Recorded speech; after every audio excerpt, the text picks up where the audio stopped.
Hello दोस्तों, मैं हूं अल्ताफ हुसैन शेख। मेरे यूट्यूब चैनल CQ05 में आप लोगों का खुशामदीद उम्मीद करता हूं। आप सब लोग कैरियर होंगे। कल सनराइजर्स हैदराबाद की हार की कुछ वजहों पर बात करेंगे कि भाई साहब सनराइजर्स हैदराबाद के ऐसा क्या क्या कि जिसकी वजह से उनका हार का सामना करना पड़ा। भाई साहब बात की जाए कल के मैच की, तो भाई साहब कल के मैच में गुजरात ने सनराइजर्स हैदराबाद को 7 विकेट से करारी मात दी।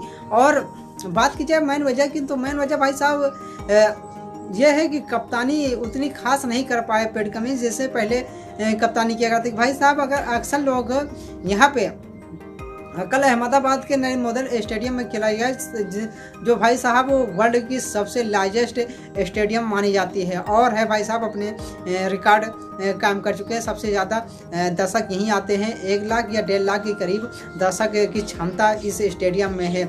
और वहीं बात की जाए तो पैट कमिंस भाई साहब यहाँ पे अक्सर जो भी कप्तान पहले टॉस जीतता है वो बॉलिंग करने का फैसला लेता है, मगर ऐसा नहीं हुआ। भाई साहब पैट कमिंस ने अपने बल्लेबाजी पे ज़्यादा ही कुछ विश्वास किया और पहले भाई साहब बैटिंग करने का फैसला ले लिया, क्योंकि भाई साहब इस पिच पे हमेशा से अहमदाबाद के नरेंद्र मोदी स्टेडियम में भाई साहब शुरुआती ओवरों में गेंदबाजों को मदद मिलती है और अगर सेकंड बैटिंग आती है तो भाई साहब वहाँ बल्लेबाजों के लिए मुफीद हो जाती है और बल्लेबाजों के लिए एक तरह से कहा जाए जन्नत हो जाती है ये पिच।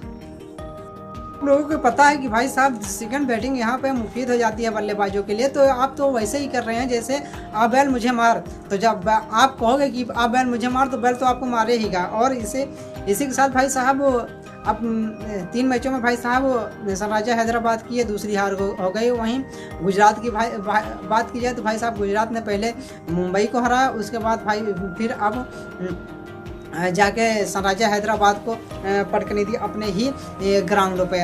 और बात की जाए मैच की तो भाई साहब अभिषेक शर्मा कुछ खास कर नहीं खेल पाए और वहीं एंडी क्लासन भाई साहब जैसे ही शुरू हो रहे थे उनको राशिद खान की गोली ने आ पकड़ा और वो सीधे आउट हो गया। उसके बाद फिर टेविस हेड की बात की जाए तो भाई साहब उनको भी उनकी एक नहीं चलने दी अफगानी जलेबी के भाई साहब अफगान के प्लेयर यानी नूर अहमद ने और उमर जई ने भाई साहब मयंक अग्रवाल को अपना शिकार बनाया।